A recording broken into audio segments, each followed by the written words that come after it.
거룩하고 새로운 상상이라는 시리즈로 말씀을 전하고 있는데 오늘 20번째 시간입니다.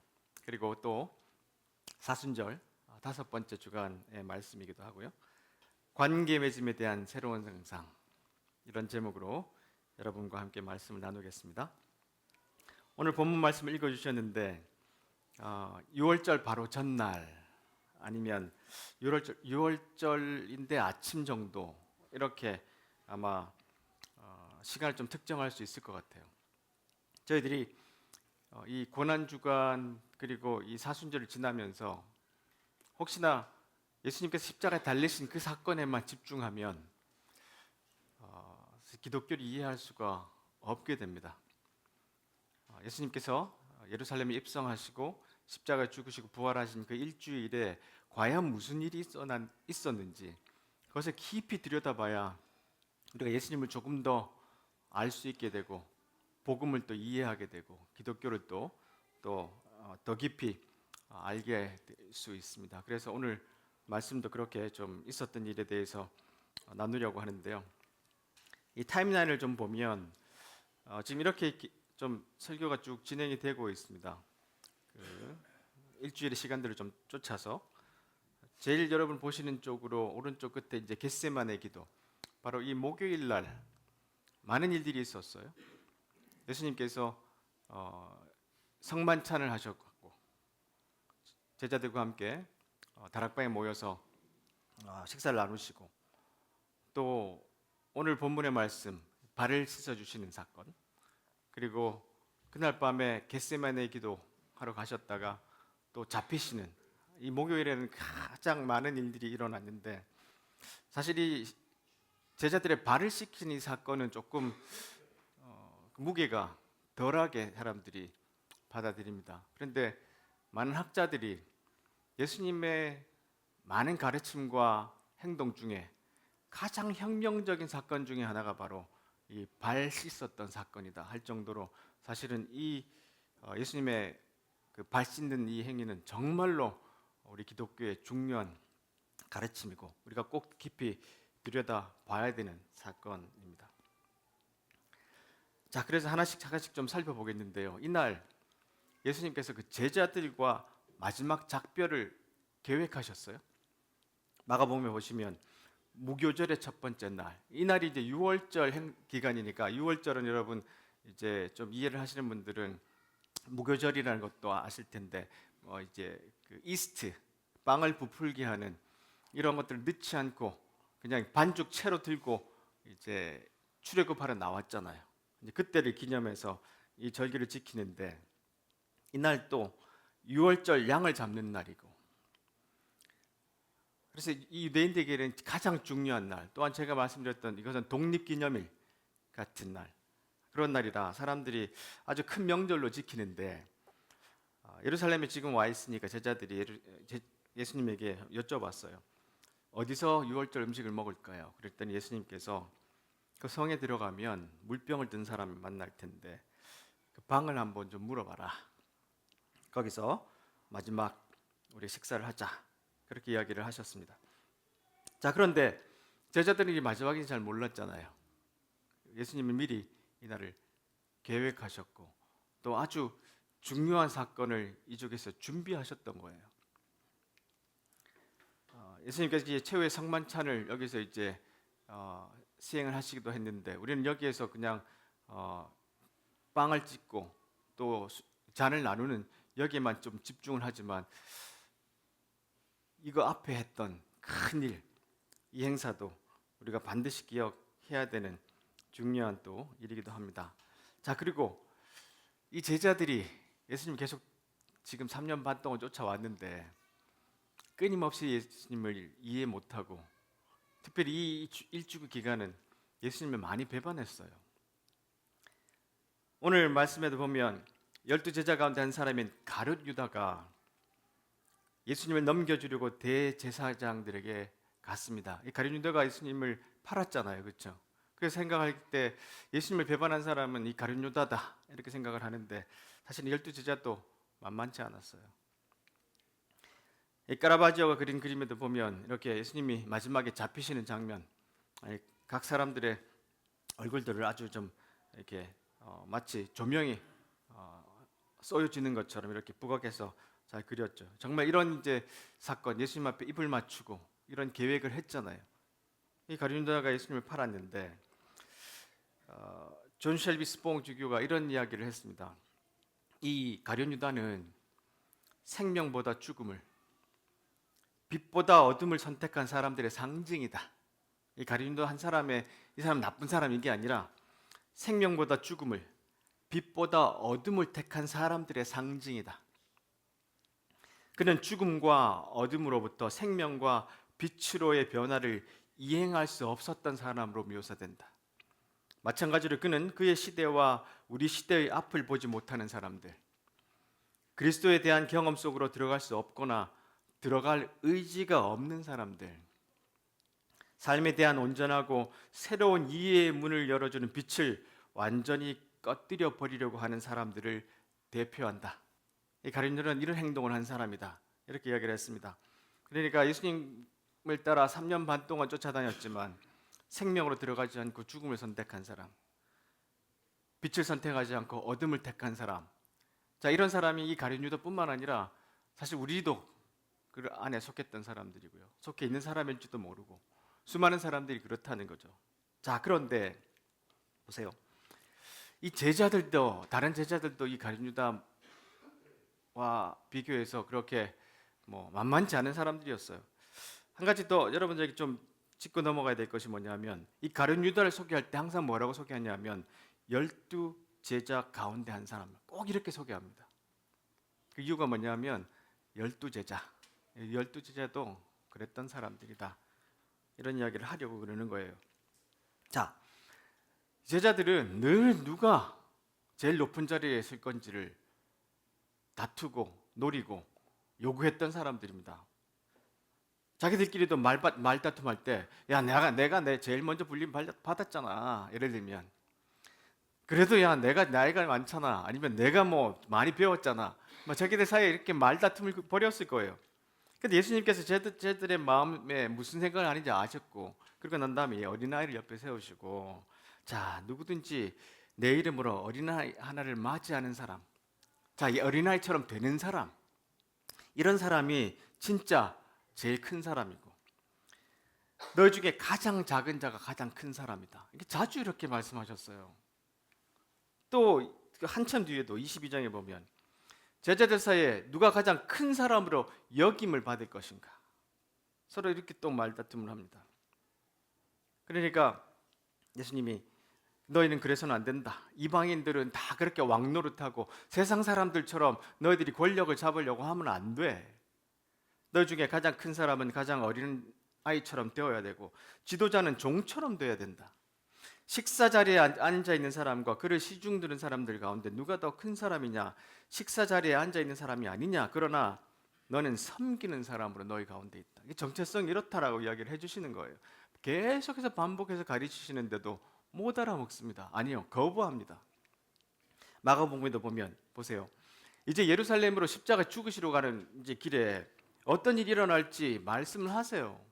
자, 지금 이제 들어가면 내가 대제사장과 율법학자들에게 넘겨질 것이고, 그 다음에 사형을 선고받고 이방인들에게 넘겨줄 것이고, 조롱받고 침을 뱉고 채찍으로 맞고 난 죽을 거야, 이런 아주 심각한 이야기를 하시는데 제자들의 관심은 뭐예요? 선생님, 우리의 소원을 들어주십시오. 듣지 않습니다. 이렇게 말씀하자마자 우리에게 요구 조건이 있습니다. 근데 다른 복음서에 보면 엄마가 왔다 그러잖아요. 주님이 들어가서 이제 왕이 되실 텐데 양쪽에 우리 아들 세워주십시오. 예수님께서 물으셨어요. 너희가 내게 무엇을 원하느냐? 그러니까 선생님의 그 영광스러운 자리에 왼쪽과 오른쪽 우리를 앉혀주십시오. 그러니까 자, 진짜 너희들이 요구하는 게 실제로 뭔지 아느냐? 나는 이런 왕이 아니야. 내가 들어가면 십자가에 죽을 거야. 그러면 너희들도 이런 내가 받는 세례를 받을 수 있다고 생각하느냐? 라고 묻는데 이해를 못합니다. 3년 반 동안 계속해서 보여주셨는데도 이해 못해요. 조금 안도감이 있습니다. 우리도 아유 그래 뭐 그렇게 많이 제자들도 보여줬는데 이해 못하는데, 근데 우리는 더 확실하게 그래도 성경을 갖고 있잖아요. 변명거리는 잘 안 된다고 생각이 듭니다만, 자 보세요. 선한 권력의 탄생에서 데커 켈트너가 이런 이야기를 합니다. 20년 전에 이 사람이 권력이 뭔가를 좀 공부를 하려고 하다 보니까 이런 그 질문에 대해서 딱 문제에 직면했는데, 권력이 무엇인지를 잘 알아야 권력을 어떻게 대할지를 좀 알겠다 싶어서 연구를 했어요. 그런데 우리 문화가 권력을 이해하는 방식은 그 연원이 오래되었고 뿌리가 깊은데, 보세요. 2000년 전에도 그랬다는 거예요. 근데 그것을 집대성한 사람이 누구냐면 바로 마키아벨리입니다. 군주론. 이 사람이 16세기에 이탈리아 사람이죠. 군주론을 썼는데 많은 지도자들이 이 사람 책을 바이블처럼 여겨왔어요. 자, 그런데 이 피렌체 출신인데 그 책에는 무력, 기만, 무자비, 전략적 폭력이 권력의 요체라고 주장합니다.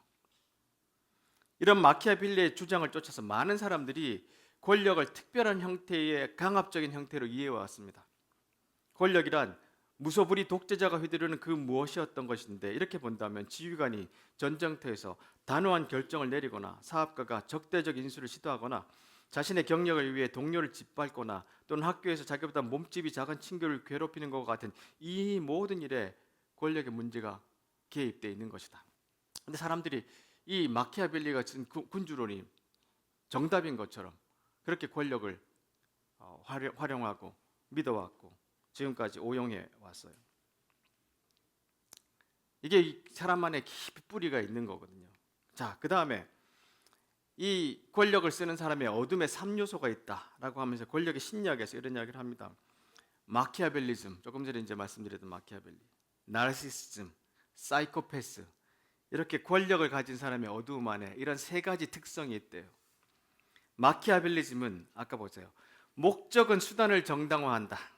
이 말 하나를 단순화시켜 가지고 음모, 대인관계 조작, 타인에 대한 도덕적 무관심, 이런 특성을 갖고 있습니다. 마키아벨리즘이. 그리고 나르시시즘, 그리스 신화에 나오는 나르키소스, 자기 사랑에 빠져서 이렇게 우물을 보고 죽었잖아요. 오만, 자아도취, 과장, 타인의 인정을 받으려는 욕구 등으로 나타나는 성격적 특성을 갖고 있어요. 그죠? 그리고 세 가지 요소 중에 가장 어두운 요소가 있는데 이게 뭐냐면 사이코패스인데요. 공감 능력의 결여와 충동, 무분별, 조작, 공격성 등의 모습을 보인답니다. 이것이 세 개가 다 가지고 있는 사람들이 있대요. 여러분 누군지 막 떠오르실 수도 있는데 역사에 보면 이런 사람들이 있어요. 독재자들, 수많은 사람들을 죽였던 사람들, 뭐 아니면 많은 리더들, 아 이거 우리 회사 사장님 이야기 아닌가? 뭐 이런 식으로 하여튼 이런 특성을 가진 사람들이 이 권력자들 중에 상당히 많이 있다는 거예요. 그래서 이 권력자들은 일반 사람들이 권력을 받으면 이렇게 되는 건가? 아니면 원래부터 이런 자들인가? 이 공부를 열심히 이분이 하셨던 거예요, 연구를.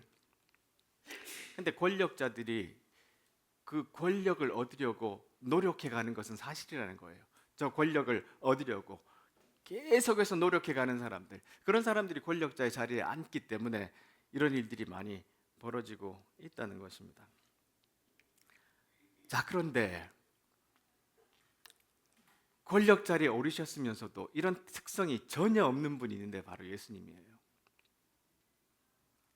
물론 예수님뿐만 아니라 이 세 가지 요소가 거의 없는 분들이 역사상 좋은 리더들이 또 존재했습니다. 근데 그 모범을 보이신 분이 바로 예수님인데 예수님이 스스로 종이 되셨어요. 보세요. 3절에 보면 예수님께서는 아버지께서 자기에게 모든 것을 다스릴 권세를 주셨어요. 그렇죠? 예수님은 모든 것을 다스리는 하나님의 권세를 가지고 있는 분입니다. 그러니까 하나님이며 이 세상에 와서 어떻게 권세를 사용하실지를 보여주시는 우리의 모습이에요. 그렇죠? 그래서 예수님은 이 권세를 이렇게 사용해야 된다라고 우리에게 알려주신 거예요. 그리고 이제 곧 아버지께로 돌아가실 것을 아시고 제자들에게 마지막으로 정말로 말 안 듣는 이 사람들에게 마지막으로 이건 꼭 보여줘야 되겠다 라고 하시면서 옷을 벗으신 거예요. 그리고 수건을 허리에 두르시는데 많은 사람들이 그런 이야기를 합니다. 조금 있다가 이 옷이 잡혀가서 강제로 벗겨지잖아요. 예수님 스스로 옷을 벗기시는 장면이에요. 자기가 곧 이것을 암시하신 거예요. 내가 곧 죽을 것이다, 제자들에게. 그리고 난 다음에 수건을 가져다가 허리에 두르시고 난 다음에 대에 발을 부어 제자의 발을 씻기시는데, 이게 어마어마한 엄청난 사건이었어요. 왜 그러냐면 이제 막 이 그림도 보면 제자들이 깜짝 놀라잖아요. 왜 깜짝 놀랄 일이냐면, 가장 길었던 한 주라는 책에서 이 부제가 2000년 전 그때 그곳에서 도대체 무슨 일이 있었나, 이걸 깊이 들여다본 책이에요. 자, 여기 보면 토라, 이 유대인의 율법에 보면 노예가 없어야 되는데 어쩔 수 없이 가난해서 노예가 되면 6년만 그 집에 노예로 있을 수 있었고, 그렇지만 이방인 노예는 평생 묶어둘 수 있었어요. 노예로 부릴 수 있었어요. 자, 이방인 노예에 달리 이 유대인 노예는 그냥 고용 노동자 정도, 그래서 자기의 소유물도 있을 정도, 그렇게 취급을 받았는데, 그들에게는요 부정하게 하는 행동을 요구할 수 없는 그런 율법이 있었어요. 그 중에 하나가 주인의 발을 씻기는 것은 유대인 노예는 할 수 없다. 유대인의 종은 발 씻기는 거 못한다. 왜냐하면 이건 부정하게 되는 일이에요. 왜냐하면 여러분, 그 당시는 길거리에 뭐 오물들이 굉장히 많았던 시대고 슬리퍼를 신고 다녔잖아요. 그러니까 발이 항상 더러웠어요. 그러니까 집으로 들어오면 물을 떼놓고 이렇게 발을 씻어주는데 그 더러운 뭐 똥도 있고 막 그렇잖아요. 그러니까 유대인 종들은 그거 못 만진다. 왜냐하면 그거 만졌다가는 예배를 못 드리니까. 그래서 이방인 노예들이 그걸 씻게 돼 있었어요. 이게 율법이었어요. 자, 그러니까 이 베드로가 예수님이 발 씻어준다니까 깜짝 놀랐어요. 왜냐하면 이게 무슨 행동이죠? 노예가 하는 행동이에요. 종이 하는 행동이니까 베드로가 깜짝 놀랐어요. 그러니까 원래 헬라어의 베드로가 했던 말을 그대로 직설적으로 이제 번역해 보면, 주님, 아니 세상에나, 이렇게 부르짖었다는 거예요. 그러니까 예수님이 지금 허리에 수건을 두르고 무릎을 꿇으시고 제자들의 발을 만지시려고 할 때 이들이 깜짝 놀라서 거부한 것은 당연한 반응이었어요. 자, 이 권력의 심리학에서 보면 이 권력을 가진다는 사람들에 대해서 좀 이야기를 또 하고 있는데, 권력자들이 그 자제력을 잃는 경향이 있대요. 굉장히 자주 분노합니다. 경노한답니다. 권력에 취한다는 말은 적절한 표현인데, 자신이 강력한 사람이라는 기분이 들수록 타인이 자신을 어떻게 생각하는지에 신경을 덜 쓴답니다. 점점 권력이 많으면 다른 사람의 기분 신경 안 쓴다는 거예요. 공감하지 않는다는 거예요.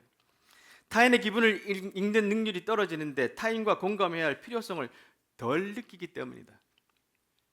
이들은 규칙이 자신에게 적용되지 않는 듯한 기분을 느끼기 시작한다. 나는 이 규칙이 적용이 안 돼. 대표적인 사람, 요새 우리가 보고 있는 사람들, 여러 사람들이 있습니다.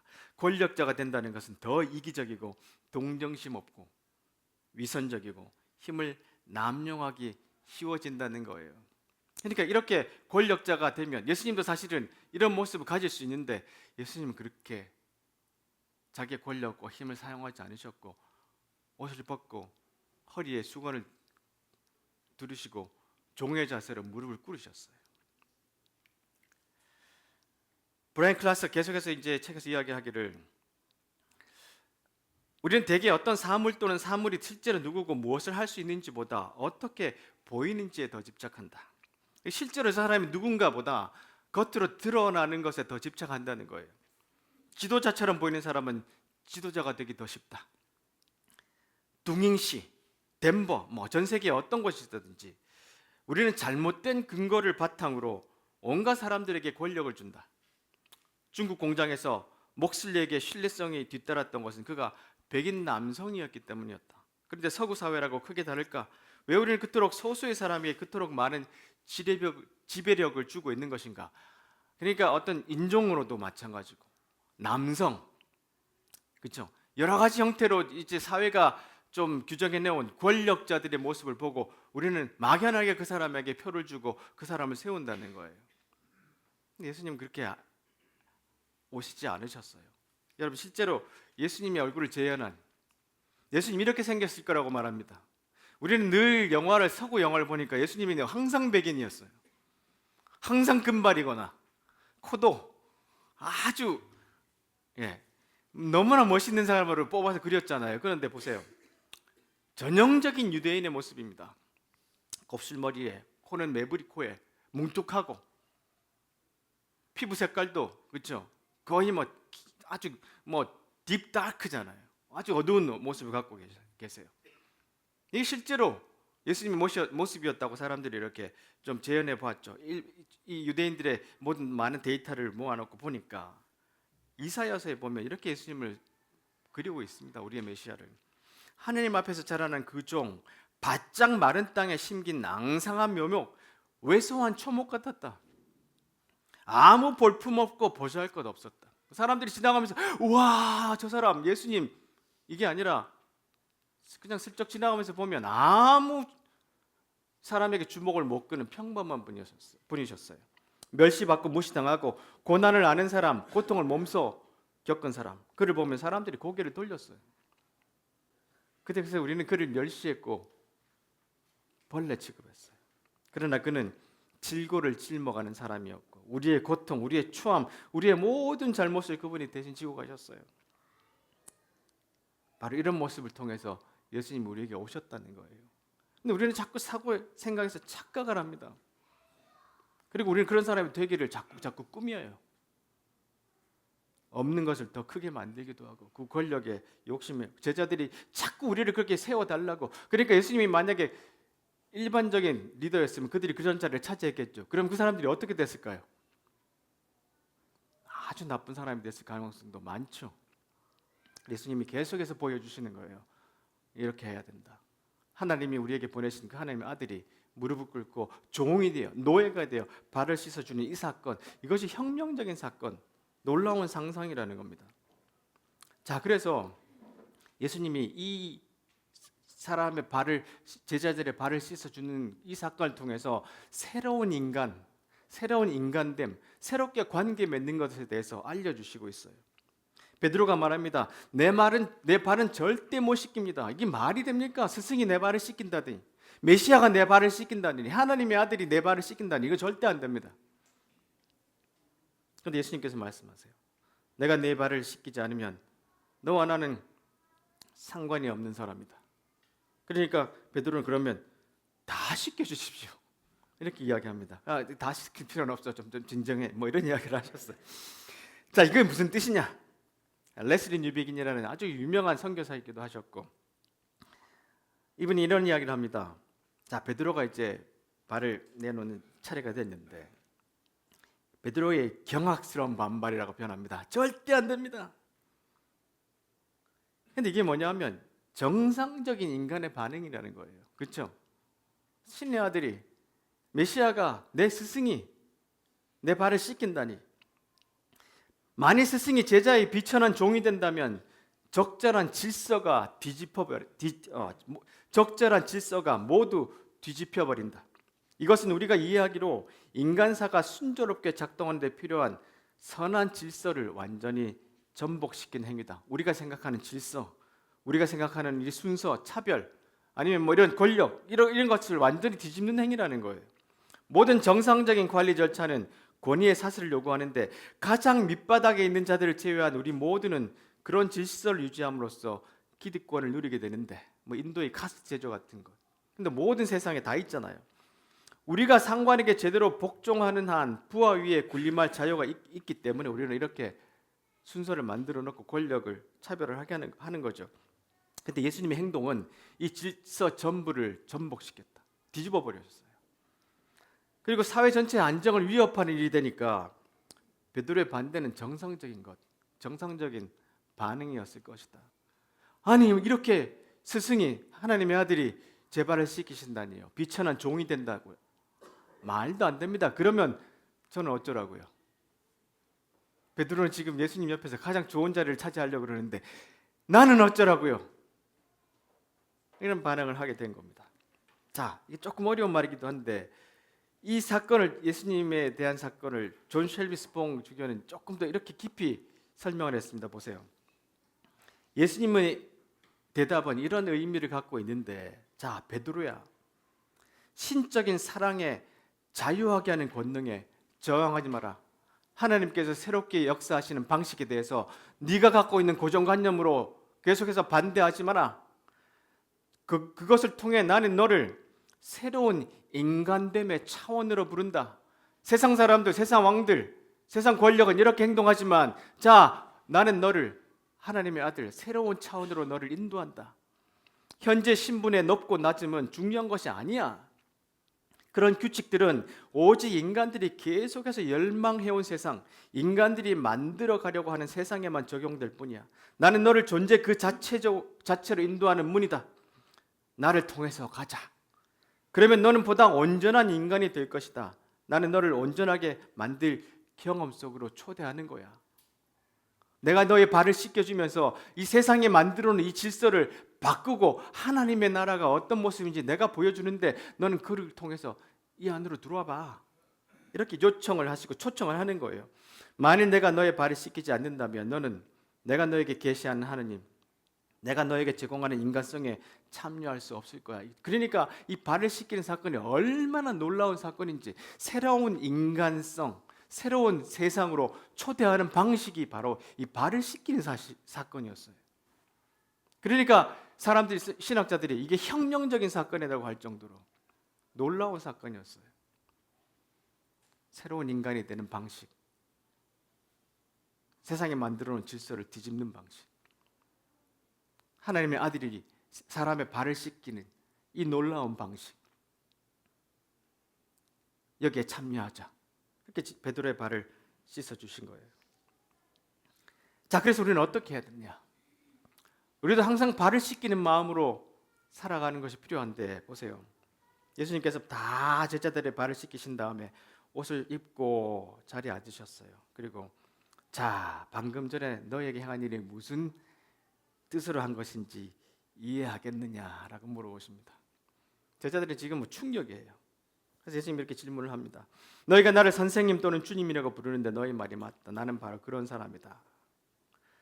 내가 선생과 주로서 너희 발을 씻겼으니 너희도 서로 발을 씻겨줘야 한다. 내가 너에게 행한 그대로 너희도 행하기 위해 내가 본을 보여준 것이다. 내가 너에게 진리를 말한다. 종이 자기 주인보다 크지 못하고 보냄을 받은 자가 그를 보낸 자보다 크지 못한 법이다. 너희가 이것을 알고 그대로 행하면 너에게 복이 있다. 내가 본을 보여줬으니 너희들도 이렇게 해라. 근데 왜 이렇게 해야 되는지는 또 굉장히 중요한 부분이 있습니다. 보세요. 프란치스코 교황께서 희망이라는 자서전을 쓰셨다고 제가 지난주인가요? 한번 소개해드렸는데 거기에서 이런 말씀을 하세요. 요즘 우리 사회를 보면 거친 말과 무례함을 오히려 당당함의 표현처럼 여기는 것 같아 안타깝습니다. 개인의 삶은 물론 공적인 자리에서도 마찬가지입니다. 부드러운 말씨와 배려, 감사하는 마음이 도리어 약점으로 여겨지고 때로는 불신의 대상이 되기도 합니다. 하지만 우리는 이런 흐름에 맞서야 합니다. 사회의 기초인 가정에서부터 시작해야 합니다. 감사와 배려의 마음을 키우는 일만큼은 절대 포기할 수 없습니다. 인간의 존엄성과 사회의 정의는 이런 작은 말 한마디에서 시작되기 때문입니다. 만약 가정에서 이런 마음가짐을 잃는다면 더 큰 사회에서도 그런 마음을 찾기 어려울 것입니다. 특히 신앙인에게 감사는 신앙의 핵심입니다. 감사할 줄 모르는 그리스도인은 하나님 나라의 언어를 잊어버린 사람과 같습니다. 그러니까 우리가 가정에서도 아빠, 아니면 가정에서도 엄마, 아니면 가정에서도 뭐 여러 가지 역할이 있을 텐데 그때도 부드러운 말씨와 배려와 이런 권력을 어떻게 사용하는지를 잘 고려해 봐야 된다고 이야기합니다. 그렇죠? 사회 전체가 좀 달라져야 하는데 작은 일부터 시작해야 된다는 거예요. 자, 김두리 교수가 우리에겐 절망할 권리가 없다는 책에서 한국을 아주 뼈아프게 계속해서 진단하고 있습니다. 독일 총리를 지낸 헬무트 슈미트가 미국은 사회적으로 보면 지옥이다 이렇게 이야기를 했다고 합니다. 만약 그의 말이 사실이라면 한국 사회는 미국화로 인해 사회적 지옥으로 변해버린 것이다. 실로 한국 사회는 태어나서부터 죽을 때까지 경쟁이 강요되는 경쟁 사회가 됐고 세계 최장 시간의 노동에 시달리는 시장 중심 사회가 되었고, 경제적 양극화가 극단으로 치닫는 불평등 사회가 되었고, 합리적 사회보다는 종교적 신비적 해결에 의지하는 신앙 사회가 되었고, 진지한 성찰이나 독서 대신 대중문화에 사로잡히는 무성찰 사회가 되었으며, 약육강식과 승자 독식이 지배하는 정글 자본주의 사회의 모습이 되었어요. 한마디로 인간이 존엄한 존재로 살아가는 것이 어려운 사회가 됐어요. 이게 한국의 현실이잖아요, 그렇죠? 자살률 최고, 출산율 최저, 노인 빈곤율 세계에서 1등. 수많은 이 수치를 보면 한국은 망하는 나라가 되었습니다. 근데 여기에 우리가 어떻게 변화를 가져가야 되나요? 바로 예수님께서 발을 씻기신 이 일들, 이 작은 일들이 같지만 세상을 바꾸셨던 방식으로 나아간다는 그런 것을 오늘 말씀에서 좀 해답으로 찾아볼 수 있을 것 같습니다. 양심이란 책에서 최재천 교수가 그 서울대학교 졸업식에서 했던 자기의 그 졸업 축하 연설인가요? 거기에 대해서 했던 말을 이렇게 기록하고 있는데요. 공정은 가진 자의 잣대로 재는 게 아닙니다. 재력, 권력, 매력을 가진 자는 함부로 공정을 말하면 안 됩니다. 가진 자들은 별 생각 없이 키 차이가 나는 사람들에게 똑같은 의자를 나눠주고 공정하다고 말합니다. 아닙니다. 그건 그저 공평에 지나지 않습니다. 키가 작은 이들에게는 더 높은 의자를 제공해야 비로소 이 세상이 공정하고 따뜻해집니다. 공평이 양심을 만나면 비로소 공정이 됩니다. 양심이 공평을 공정으로 승화시킵니다. 전 모름지기 서울대인이라면 누구나 치졸한 공평이 아니라 고결한 공정을 추구해야 한다고 생각합니다. 여러분의 선배들은 입으로는 번드레하게 공정을 말하지만 너무나 자주 실천하지 않았습니다. 여러분이 만들어갈 새로운 세상에서는 종종 무감각한, 때로는 뻔히 알면서도 모르는 척 밀어붙이는 불공정한 공평이 아니라 속 깊고 따뜻한 공정이 우리 사회의 표준이 되기를 기대합니다. 그렇게 연설을 하고 아주 이게 큰 주목을 받았던 그런 연설이 되었습니다. 이제 말씀을 좀 정리하면서 하나를 더 소개하면, 선한 권력의 탄생에서 이렇게 이야기합니다. 자, 권력은 중역 회의실이나 작전 지휘실 또는 상원 회의장 같은 데서만 존재하는 게 아니라 우리 모든 사람의 일상 속에 존재한다. 특출한 행위 속뿐만 아니라 일상의 행위 속에도 존재하고, $2 아이에게 야채를 먹이는 것에서부터 융통성 없는 동료를 잘 달래어 일을 잘 마무리하는 과정에 이르기까지 이 모든 관계와 상호작용 속에 새로운 정의에 입각한 권력이 자리한다. 다른 사람에게 기회를 주고 전곡을 찌르는 물음을 던져 친구가 창의적인 생각을 하도록 하고, 성마른 동료를 달래고, 젊은 사람이 사회에서 성공할 수 있도록 자원을 아끼지 않는 등 이런 모든 곳에 새로운 정의에 입각한 권력이 자리한다. 새로운 권력을 우리가 만들어야 되는데 바로 이 예수님께서 발을 씻기는 이 장면, 이런 것을 통해서 변화가 될 수 있다는 것을 우리는 또 오늘 말씀에서 배웁니다. 자, 그래서 톰라우트 주교도 이 사건을 가지고 이렇게 설명을 했어요. 우리는 어떻게든 이 세상에 있는 권력, 이런 것들에 대해서 극복해야 되는데 감사하게도 많은 기독교 지도자들이 그렇게 하고 있다. 물론 상징적 행동은 빙산의 일각에 불과하다. 결정적인 잣대는 그 지도자가 한밤중에 일어나서 두려움 속에 외로이 죽어가는 쇠약한 노인의 머리맡에 앉을 자세가 되어 있느냐 하는 것이다. 중요한 시험 때는 그 지도자가 한마디 불평이나 생색 없이 공식 모임 후에 남아서 청소를 하고 쓰레기를 치울 자세가 되어 있느냐 하는 것이다. 물론 교회 가족 모두가 일을 분담하는 게 중요하다 하지만 진짜 그리스도를 닮은 지도자는 사소하고 짜증스럽고 지저분한 일을 얼마나 수월하고 자연스럽게 하느냐로 알아볼 수 있다. 곧 고대 세계에서 종들이 했던 일, 우리 세계에서는 시간을 낭비하거나 품위를 떨어뜨리지 않기 위해 다른 사람이 대신 해주기를 은근히 바라는 일들 말이다. 아까 말씀드렸던 것처럼 권력을 가지면 MRI로 뇌를 촬영해 보면 전두에 무슨 화상을 입은 듯이 사람이 변한대요. 그러니까 이상한 행동을 하게 되고 자꾸 나쁜 일을 저지르려고 하는 유혹들이 생긴대요. 그것을 막으려면 발을 씻겨야 된다는 거예요. 이 지저분한 일들을 뒤에서 해야지만 내가 그렇게 권력의 유혹에서 자유롭게 벗어나 정말로 주님이 바라보시는 이 새로운 형태의 권력, 새로운 리더들, 새로운 모습으로 나아갈 수 있게 된다는 거예요. 우리가 옛날에는 잘 그렇게 섬기다가 조금만 어떤 자리에 오르면 이제 내가 할 일이 아니라고, 나는 그런 사람이 아니라고, 나는 이 모든 규칙에 적용되지 않는 사람이라고 유혹받기 쉽겠지만, 예수님이 하셨던 것처럼 옷을 벗고 허리에 수건을 두르고 노예처럼 더러운 사람의 발을 씻어주는 마음의 자세, 이런 행동, 이런 하나하나가 그리스도를 통해서 세상을 바꾸는 중요한 단초가 되지 않을까 생각합니다. 자, 그래서 우리가 오늘 말씀을 묵상하고 집으로 돌아갈 때, 자, 정말로 예수님이 우리의 발을 씻기셨던 것이 우리를 새로운 인간으로, 새로운 관계로 초대하시는 중요한 장치였구나, 그런 걸 기억하시면서 우리 마음에도 늘 남의 발을 씻기는 그런 상상과 새로움을 가지고 내가 만나는 사람, 우리 자녀들, 우리 또 선배들, 세상을, 사회를 그렇게 돌아보고 섬기는 우리 모두가 되었으면 좋겠습니다. 기도하겠습니다.